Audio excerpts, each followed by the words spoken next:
जिला भर में बढ़ती हुई तनाज़ात, झगड़ों की आड़ में नस्लें तबाह करना और कबायली दहशतगर्दी के खात्मे के लिए ऑल पार्टीज मूवमेंट की जानिब से आज 18वें रोज़ भी टावर चौक पर एहतजाजी कैंप कायम किया गया।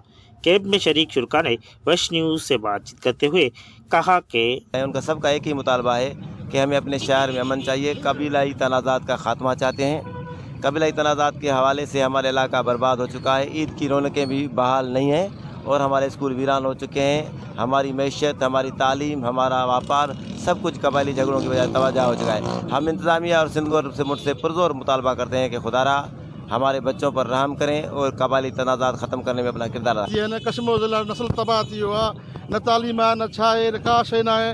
बसि कबायली हेड़ा जाते काथे इहा असांजे ज़िला कश्मीर में कबायली हेड़ा हलनि था। बराए महिरबानी नोटिस वठी अला ऑफिसरनि खे असां हिदायत कयूं था, अपील कयूं था, खुदारा महिरबानी करे नोटिस वठी ये कबायली जेड़ा खत्म करें। तो मुख्तलिफ जो सरदार हैं वो हम उससे भी अपील करते हैं खुदारा इस चीज़ के नोटिस लिया जाए और अमान के हवाले से कबायली मसले जो चल रहे हैं हमारे डिस्ट्रिक्ट कश्मीर में वो फौरी तौर जो है वो हल किया जाए। कैंप में मौजूद ऑल पार्टीज मूवमेंट और शोरूम एसोसिएशन के शुरका का मजीद कहना था कि ज़िला इंतज़ामिया और मकामी सरदारों को चाहिए कि इस काम में अपना भरपूर किरदार अदा करके कौमों में आपस के तनाज़ात, झगड़े ख़त्म करवा कर नस्ल तबाह होने से बचाई जाए और जब तक हमारे ज़िला के अंदर अमन की फ़िज़ा बहाल न होगी तब तक एहतजाजी कैंप जारी रहेगी। कैमरा टीम के साथ फिदा हुसैन मरी, वश न्यूज़, कंदक।